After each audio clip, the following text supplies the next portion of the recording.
Hi friends, क्या हाल चाल है आप लोगों के। मेरा नाम है अमित और आप देख रहे हैं मेरा channel new era physics classes को। फ्रेंड्स, जैसा कि मैंने अपने पोस्ट में आपको कल बता दिया था कि आज हम आपको आईआईटी जैम 2020 के बारे में कुछ बातें बताएंगे।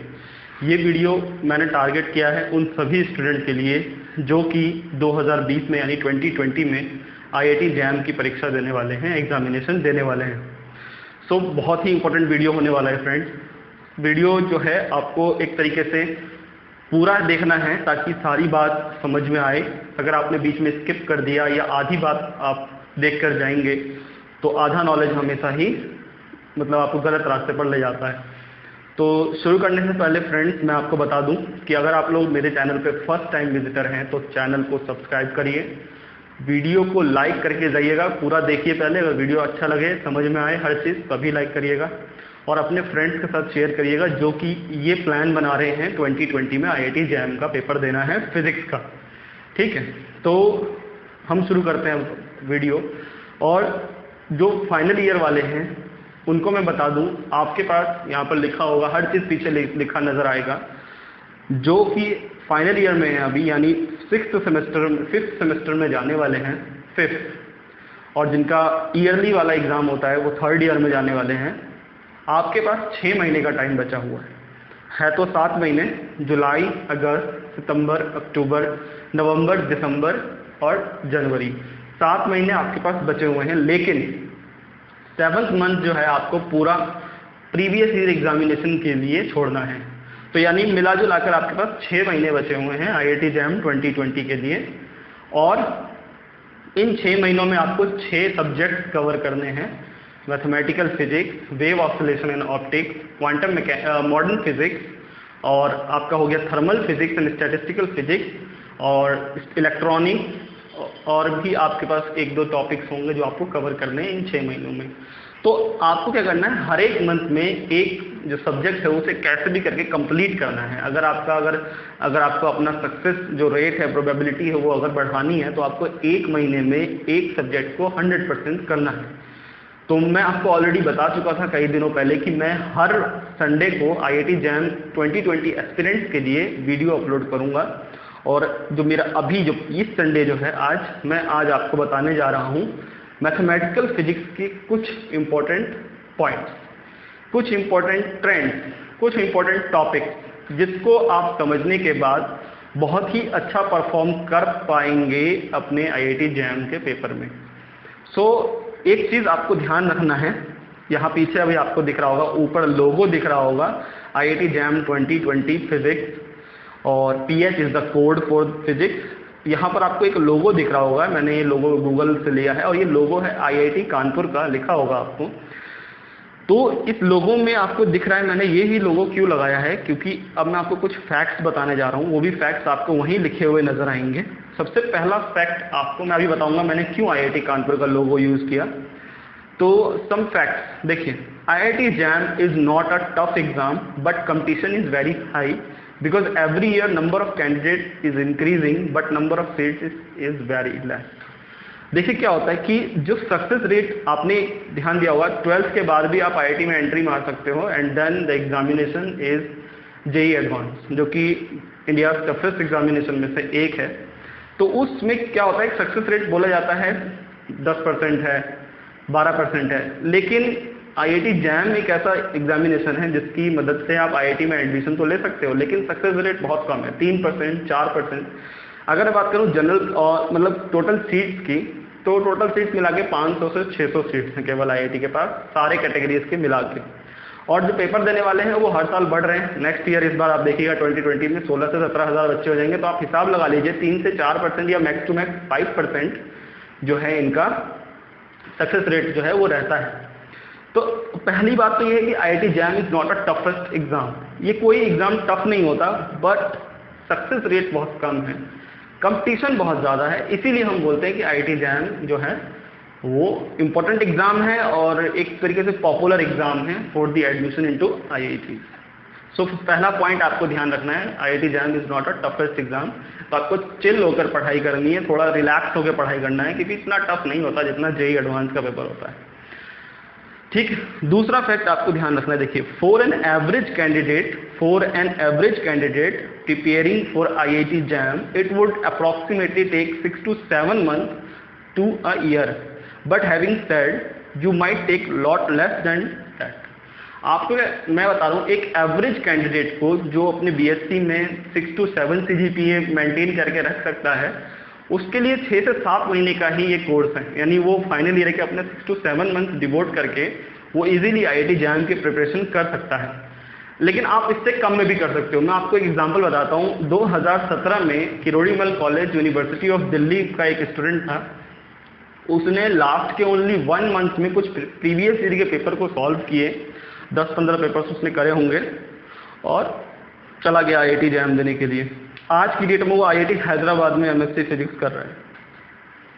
सो आपको ध्यान देना है कि आप में पोटेंशियल है तो आप कर दोगे, क्योंकि पेपर कभी भी टफ नहीं आता है। इसका टफ मतलब उतना टफ नहीं आता जितना JEE का पेपर टफ आता है for the admission into IIT। ठीक है।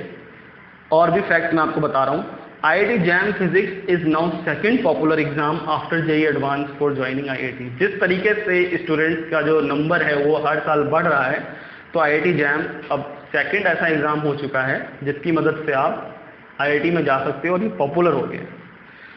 Next, syllabus is very less compare to other exam for admission in IITs। देखिए, एक पेपर होता है JEE एडवांस जिसकी मदद से हम IITs में जा सकते हैं, एक पेपर है जैम, फिर गेट का पेपर है। ठीक है, बहुत सारे एग्जाम होते हैं, नेटा का पेपर है और बहुत सारे एग्जाम होते हैं IITs में एडमिशन के। लेकिन उसमें देखा गया कि जैम एक ऐसा एग्जामिनेशन है जिसमें सबसे कम सिलेबस पूछा जाता है। ध्यान रखिएगा, सबसे कम सिलेबस जो है वो जैम में पूछा जाता है किसी भी स्टूडेंट से। Next, IIT JAM is a route to different eminent institution in India like IISc, IISER and NITs। देखिए, IITs के अलावा हमारे इंडिया में और भी बेहतर इंस्टीट्यूशंस हैं। आईबॉल को नहीं बनाना है आपको IITs को कि नहीं मुझे अब IIT में ही जाना है। अगर आपका अच्छा रैंक आता है तो आप इन इंस्टीट्यूशन में भी जा सकते हैं। IISc, IISER, NITs में तो उनका एडमिशन होता है जो कि IIT में उनको नहीं मिलता। IISc और IISER आपका टॉप प्रायोरिटी होनी चाहिए, देन IIT, देन NIT, अगर नहीं मिलता है तो। ठीक है। IIT JAM is not only exam for IIT but also for IISc, IISER, NITs and CFTIs also. ये कुछ फैक्ट्स मेरे को बताने थे शुरुआत में, वो मैंने आपको बता दिए। अब देखिए, अब मैं आपको जैसा कि बता चुका था अपने पोस्ट में, आज पहले संडे में मैं आपको बताता हूँ मैथमेटिकल फिजिक्स के कुछ बातें। सबसे पहले आपको मैथमेटिकल फिजिक्स में समझना चाहिए कि पास्ट ईयर जो है वो कितने क्वेश्चन आए हैं, किस सेक्शन में कितने क्वेश्चन थे, तो वो मैं आज आपको बता रहा हूँ। तो पीछे आपको दिखेगा हर चीज़ लिखा हुआ। सबसे पहला पास्ट ईयर ट्रेंड एनालिसिस आपको लिखा हुआ दिख रहा है, ग्रीन हाईलाइटेड। ईयर लिखा हुआ है, इधर टेबल जैसी बनी हुई है, ईयर लिखा हुआ है, उधर सेक्शंस लिखे हैं। 3 सेक्शंस होते हैं, नीचे लिखा हुआ है सेक्शन A ऑब्जेक्टिव टाइप होता है, टोटली मल्टीपल चॉइस क्वेश्चंस होते हैं। Section B multiple correct option type होता है, यानी आपको एक से ज़्यादा उसमें आंसर सही होते हैं। और सेक्शन C जो होता है वो न्यूमेरिकल आंसर टाइप, जिसे नेट भी कहते हैं। इसमें देखिए, अगर आप 2019 में देखें तो 5 क्वेश्चन सेक्शन A में थे मैथमेटिकल फिजिक्स के, 2 question section B and section 3। 2018 में 8 क्वेश्चन थे सेक्शन A में, 4 क्वेश्चन थे सेक्शन B में और 1 क्वेश्चन था सेक्शन C में। 2017 में ऐसे ही 504, 2016 में 707, 2015 में 1000, 2014 में 750। तो ये आप देख सकते हैं कितने क्वेश्चन जो है, आप इसका स्क्रीनशॉट भी ले सकते हैं। एंड बाद में जब ये वीडियो खत्म होगा तो मैं इसका जो PDF जो है मेरे पास अभी पड़ा हुआ, वो मैं PDF आप लोगों के साथ शेयर कर दूंगा ताकि आप लोग भी खुद बैठ के एनालाइज कर सके। इतना जो है ये पोर्शन आपका प्रीवियस ईयर ट्रेंड्स एनालिसिस है, कितने क्वेश्चन लास्ट के 5 ईयर्स के, कितने क्वेश्चन कितने सेक्शन में मैथमेटिकल फिजिक्स से थे। आप देख सकते हैं mathematical physics is a important part, आप इसको मत स्किप करिए। और इजीएस्ट पार्ट, आप इसको बहुत ही आसानी से कर सकते हैं। कुछ ही इंपॉर्टेंट टॉपिक्स हैं और एक मैं आपको बुक बताने वाला हूँ, ध्यान से सुनते रहिए मेरी हर एक बात को, क्योंकि वो बुक आपको कोई नहीं बताएगा, क्योंकि सब लोग हायर लेवल की किताबें आपको रिकमेंड कर देते हैं, आप उसे पूरा पढ़ नहीं पाते हैं, आपका एग्जाम हो जाता है खराब। लेकिन मैं आपको अपना एक्सपीरियंस शेयर कर रहा हूँ, आप उस किताब को जरूर पढ़िए। हर एक टॉपिक उस किताब में अवेलेबल है, अच्छी तरीके से एक्सप्लेन्ड है, with examples, solved examples, unsolved examples, हर चीज़ है। तो आप ध्यान से सुनते रहिए मेरी बात को, ठीक है। बढ़ते हैं नेक्स्ट पॉइंट पे। देखिए, ये जो अब आपको दिख रहा होगा मैथमेटिकल मेथड, ये सिलेबस है। ये सिलेबस है मैथमेटिकल मेथड्स यानी मैथमेटिकल फिजिक्स का फॉर आईआईटी जैम। तो आप देखिए सबसे पहला जो टॉपिक है वो है calculus of single and multiple variables, partial derivative, Jacobian, imperfect and perfect differential. ठीक है, Taylor expansion, Fourier series, vector algebra भी है इसमें, मतलब identities, cross, scalar triple product वगैरह, वेक्टर कैलकुलस भी है, multiple integrals, divergence theorem, Green's theorem, Stokes theorem. Green's theorem पे अभी तक में शायद ही कोई क्वेश्चन आया है, आया भी होगा तो एक क्वेश्चन आया होगा, लेकिन मतलब मैं इतना इंपॉर्टेंट नहीं मानता इसको। अभी मैं बताऊंगा आपको कौन कौन से इंपॉर्टेंट थ्योरम्स आपको करने, इनमें से भी कौन कौन से सब टॉपिक्स हैं वो नीचे लिखे हुए हैं, मैं अभी आपको बताता हूँ, ध्यान से सुनते रहिए। First order differential equation, second order differential equation with constant coefficient, बस इतना ही करना है।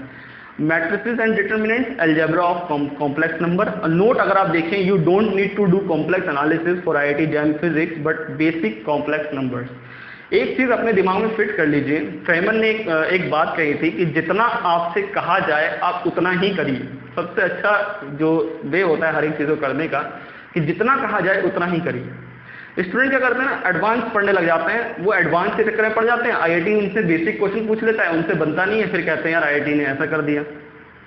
ठीक है, वो आईआईटी आपसे बेसिक क्वेश्चन भी पूछ सकता है, सारे क्वेश्चन बेसिक होंगे इसकी गारंटी नहीं है, लेकिन इस बार तो आईआईटी खड़गपुर ने बिल्कुल ऐसा ही कर दिया कि सारे ही क्वेश्चन उन्होंने 0 लेवल के डाल दिए, जिससे कि काफी हाई जो है मार्क्स गया, और जितने भी लो रैंकर्स वाले हैं उनका अभी कोई चांस ही नहीं बैठ रहा है। आपको जितना कहा जाए, देखिए कितना छोटा सिलेबस है मैथमेटिकल फिजिक्स का, कितना 4 से 5 टॉपिक ही तो हैं मोस्ट इंपोर्टेंट। तो अगर आप इस सिलेबस के हिसाब से चलते हैं तो जितना कहा जाए उतना ही करिए, तो टाइम भी आपका कम लगेगा पढ़ने में, समझने में, क्वेश्चन भी आप ज़्यादा बना पाओगे, एक प्लानिंग बनी रहेगी आपसे, और आपका अच्छा मतलब क्रैक हो जाएगा, मैथमेटिकल फिजिक्स का पोर्शन 100% हो जाएगा। तो इतना ध्यान रखिए। और कॉम्प्लेक्स एनालिसिस में आपको कॉम्प्लेक्स इंटीग्रेशन और कॉम्प्लेक्स डिफरेंशिएशन नहीं करना, simple basic complex numbers, modulus, argument, iota की डेफिनेशन वगैरह वगैरह, अभी मैं बताऊंगा आपको क्या करना है। तो ये सारी चीजें करनी है, आप एडवांस मत करिए। हाँ, if you are preparing for JEST, TIFR, then आपको सारा हर चीज करना है, उसमें एडवांस होता है, उसका सिलेबस अलग है, इसका सिलेबस अलग है। बट अगर आपका टारगेट सिर्फ आईआईटी में जाने का है तो आप आईआईटी जैम की तैयारी करिए, और आईआईटी जैम की तैयारी करने के लिए आपको एडवांस नहीं पढ़ना। ठीक, तो आप देखिए मैं आपको बताता हूँ मोस्ट इंपोर्टेंट सब टॉपिक्स, लिखा होगा आपको पीछे मोस्ट इंपोर्टेंट सब टॉपिक्स। देखिए सबसे पहला जो आपको करना है, फर्स्ट जो मैं आपको दिखा देता हूँ, वो पिक्चर भी दिखा देता हूँ, मैंने अभी जो सिलेबस वाला किया था। फर्स्ट यूनिट मेरे हिसाब से हो गया ये calculus of single and multiple variables, partial derivative, Jacobian, imperfect and perfect differentials. तो इसमें आपको क्या करना है, देखिए आप उसका वो सिलेबस में अपने पास रख लीजिए ताकि मैं बार बार पीछे ना जाना पड़े मेरे को। पहला आपको जैकोबियन करना है, मतलब फर्स्ट यूनिट में, और परफेक्ट और इम्परफेक्ट डिफरेंशियल्स। अगर आपने उस यूनिट में ये 2 टॉपिक भी कर लिए तो देखा ये गया है जो ट्रेंड है कि किस टॉपिक से कौन सा क्वेश्चन आया, तो इन्हीं दोनों टॉपिक से ज्यादातर क्वेश्चन आईआईटी ने पूछा है। बाकी आप मल्टीपल वेरिएबल्स वगैरह छोड़ सकते हैं, लेकिन आप परफेक्ट इम्परफेक्ट डिफरेंशियल्स और जैकोबियन जरूर कर लें। तो फर्स्ट यूनिट में जो मोस्ट इंपोर्टेंट सब टॉपिक्स हैं वो हैं जैकोबियन और परफेक्ट एंड इम्परफेक्ट डिफरेंशियल्स, ध्यान रखिएगा। दूसरे यूनिट में आप टेलर एक्सपेंशन मत भी करिए चलेगा, लेकिन फॉरियर series is very very important, क्योंकि एक क्वेश्चन हर साल फॉरियर सीरीज पे पूछता है। वेक्टर कैलकुलस में, वेक्टर कैलकुलस करना है आपको, जो थर्ड यूनिट है। वेक्टर अलजेब्रा आप छोड़ सकते हैं। Stokes theorem, identities of gradient, divergence and curl. देखिए जो 3 थ्योरम्स है ना, Gauss divergence theorem, Green's theorem और स्टोक्स थ्योरम, उन तीनों में से सबसे ज्यादा वैल्यू जो है वो स्टोक्स थ्योरम की है, क्योंकि वो लाइन इंटीग्रल वगैरह पूछने के लिए ज्यादातर क्वेश्चन बोलते हैं। Vector calculus is very important, ठीक है। डाइवर्जेंस, ग्रेडियंट और कर्ल से रिलेटेड आइडेंटिटीज की, curl of grad phi is 0, grad of curl is 0, ये सारी चीजें जो है ना आपको करना है, इन आइडेंटिटीज को लर्न कर लेना है, इन आइडेंटिटीज के बेसिस पर कुछ प्रॉब्लम्स कर लेने हैं, स्टोक्स थ्योरम के बेसिस पर कुछ प्रॉब्लम्स कर लेने हैं, ये बहुत ही ज्यादा ही इंपॉर्टेंट है, ठीक है। थर्ड यूनिट में आपको सेकंड ऑर्डर पार्शियल डेरिवेटिव करना है, जिसमें पीआई और सीएफ निकालने के लिए पूछता है आपसे, पार्टिकुलर इंटीग्रल और जो कॉम्प्लीमेंट्री फंक्शंस होते हैं ये निकालने के लिए जिसमें आपसे पूछा जाता है सेकंड ऑर्डर वाला, वो आपको कर लेना है, मोस्ट इंपॉर्टेंट है। मैट्रिसेस सबसे मोस्ट इंपोर्टेंट है मैट्रिसेस में, वो eigen values, eigen vectors, diagonalization of a matrix, function of a matrix. और जिसमें एक्सपोनेंशियल ऑफ अ मैट्रिक्स वगैरह फाइंड करते हैं, tangent of a matrix find करते हैं, साइन ऑफ मैट्रिक्स फाइंड करते हैं। तो यानी function of a matrix find करना आपको आना चाहिए। सबसे मोस्ट इंपॉर्टेंट थ्योरम है उसके लिए सिल्वेस्टर थ्योरम। मैं ऑलरेडी उस पर वीडियो बना चुका हूँ, आई बटन पे क्लिक करिए और उस वीडियो को देख के समझ लीजिए अगर आपने अभी तक नहीं समझा है इसको। मैट्रिक्स में ये 4 टॉपिक आपको कर लेने हैं, आइगन वैल्यूज, आइगन वेक्टर्स, इन सबके डेफिनेशन, इनकी पूरी कंसेप्ट आप अपने दिमाग में बैठा लीजिए। जो मैं किताब बताने वाला हूँ आप उस किताब से पढ़ते हैं तो हर चीज़ आपका 100% क्लियर होता जाएगा। Diagonalization of a matrix is very very very important for IIT JAM and function of matrix is also. तो ये आप 4-5 टॉपिक अगर आप मैट्रिक्स से कर लेते हैं तो आपका मैट्रिक्स भी 100% हो जाएगा। हाँ, problem makes a all genders perfect, not only man perfect, सारे जेंडर्स को परफेक्ट करता है। सो ध्यान रखिएगा कि आपको ये जो टॉपिक्स है ना इनके 100% करने, प्रॉब्लम्स बहुत ज़्यादा करने हैं। प्रॉब्लम्स बहुत ज़्यादा करने का मतलब कि अगर आप 2 घंटे पढ़ रहे हैं ना और आधे घंटे कोई कंसेप्ट समझ रहे हैं तो 1.5 घंटे आपको प्रॉब्लम्स लगाने में देने हैं। कम से कम एक टॉपिक पे 50 प्रॉब्लम्स आपको लगाने हैं। ध्यान रखिएगा 50 प्रॉब्लम्स सॉल्व होने चाहिए और हर जगह अवेलेबल है। अभी जो मैं किताब बताने लगा उसमें बहुत सारे प्रॉब्लम्स हैं, आप थक जाओगे करते करते। सो नेक्स्ट जो यूनिट है वो है कॉम्प्लेक्स नंबर्स वाला। कॉम्प्लेक्स नंबर में आप डेफिनेशन ऑफ आयोटा, आयोटा की डिफरेंट पावर, आयोटा की पावर 4n होता है तो क्या होता है, आयोटा की पावर 4n+2 होता है तो क्या होता है, ये सारी चीज़ें जो है, modulus, definition of the modulus, hyperbolic वाला फंक्शन भी आपको करके जाना है। Hyperbolic function is very very important, अभी JNU में भी आया था और IITs में हर बार आता है हाइपरबॉलिक फंक्शन। डी मोबियस theorem, cos theta plus iota sine theta की पावर n होता है तो cos n theta plus iota sine n theta. Euler's equation, ठीक है, e की पावर आई थीटा जो है वो cos theta plus iota sine theta.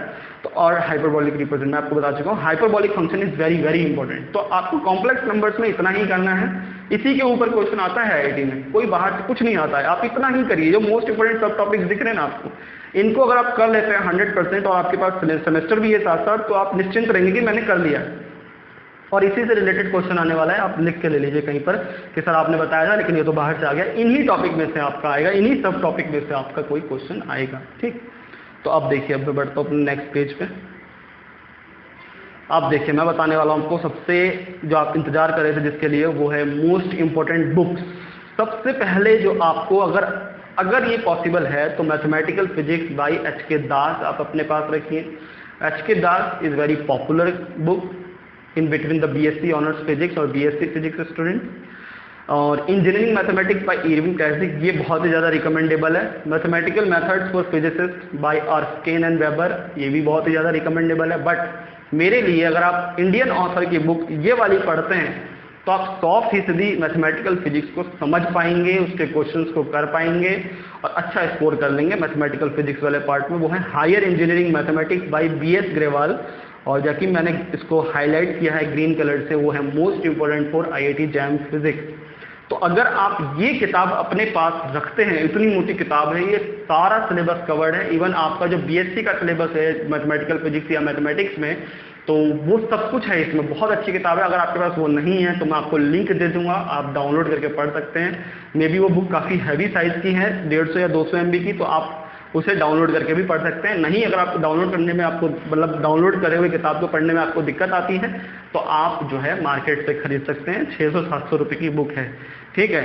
तो उसकी भी लिंक मैं आपको नीचे दे दूंगा BS ग्रेवाल की। आप अगर खरीदना चाहते हैं तो वहाँ से आप ज़रूर खरीद लीजिए, आपको फिर बाहर नहीं जाना पड़ेगा कहीं पर। अभी आपको पास टाइम नहीं होगा, आपको बहुत पढ़ना है, ठीक। सो मैथमेटिकल फिजिक्स बाय HK, अगर पॉसिबल है, अगर आप खर्च कर सकते हैं तो मैथमेटिकल फिजिक्स बाय HK दास और BS ग्रेवाल, ये दो तो आप हर लाइब्रेरी, स्कूल कॉलेज लाइब्रेरी में मिल जाता है ये सारी की सारी किताबें। नहीं मिल रहा है तो आप बाकी 3 किताबों को छोड़ दीजिए। ये जो BS ग्रेवाल वाली किताब है ना, BS ग्रेवाल वाली किताब अपने पास जरूर रखिए, बाकी तीनों को छोड़ दीजिए, तब भी आपका अच्छा स्कोर जो है, most important score, most score आपका जो है वो बन जाएगा, ठीक है। सो ये 4 किताबें आपके पास तो होनी ही चाहिए। इसके अलावा जो है आप कुछ मत पढ़िए, बेकार की किताबों पर मत ध्यान दीजिए। लेकिन मेरे हिसाब से मैं आपको बार बार रिकमेंड कर रहा हूँ, बार बार बोल रहा हूँ कि आप higher engineering mathematics by BS Grewal अपने पास रखते हैं, केवल एक किताब, तो आपका हर चीज़ हो जाएगा। जैम भी हो जाएगा, जेस्ट भी हो जाएगा, हर चीज़ हो जाएगा। क्योंकि बेसिक कंसेप्ट अगर आपका क्लियर हो चुका है तो आप कितना भी बड़ा टफ सवाल दे दिया जाए, आप उसे बनाने की कोशिश करो, ठीक। तो ये चीज़ें जो थी आपको मैथमेटिकल फिजिक्स से रिलेटेड बातें याद रखनी है। सबसे पहला तो ये है कि मैथमेटिकल फिजिक्स बहुत ही ज़्यादा ही इंपॉर्टेंट पोर्शन है IIT JAM के लिए। दूसरा, उसके लिए एक सब टॉपिक्स तैयार करे हुए हैं कि इन्हीं सब टॉपिक से बार बार क्वेश्चंस आते हैं।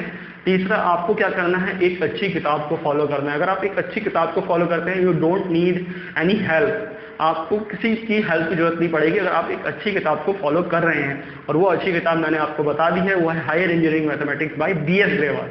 आप फालतू की किताबें में मत पढ़िए। आप अगर आप सेल्फ स्टडी, क्योंकि मेरा ये मानना है कि हर एक एवरेज स्टूडेंट सेल्फ स्टडी से इजीली क्रैक कर सकता है IIT जैम, क्योंकि ये बहुत ही ईजीएस्ट एग्जाम होता है।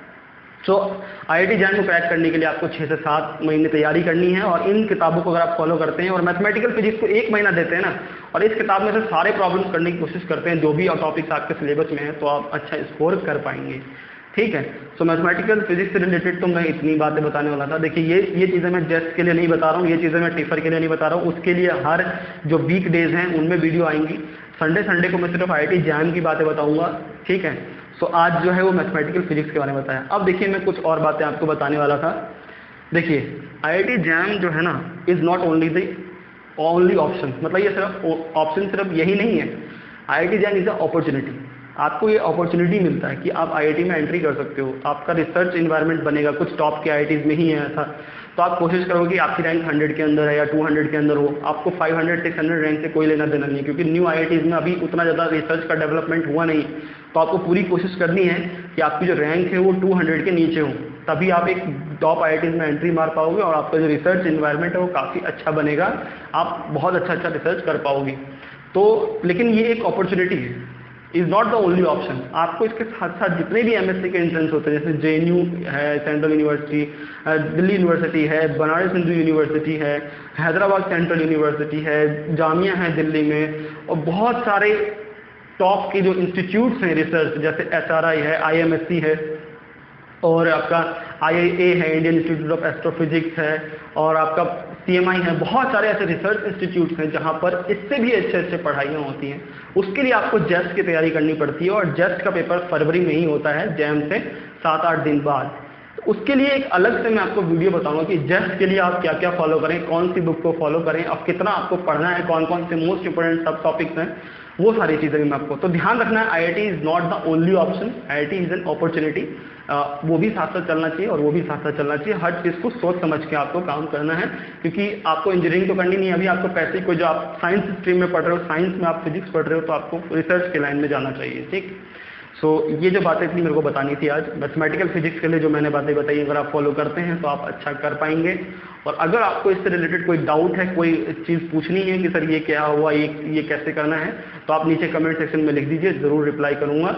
और देखिए क्या है कि अगर आप चैनल सब्सक्राइब है ना, तो आप बेल आइकन भी हिट करें, क्योंकि इससे क्या होता है कि जैसे ही मैं लाइव ये जो प्रीमियर चलाता हूँ, तो मैं खुद उसे देख रहा होता हूँ, ताकि मैं आपको उस टाइम पर रियल टाइम आपको अपडेट दे सकूँ, आपके कमेंट का मैं जवाब दे सकूँ। ठीक है। सो इतना ही अभी आज के लिए। ख्याल रखिए अपना, मिलते हैं अपने नेक्स्ट वीडियो में। Good bye.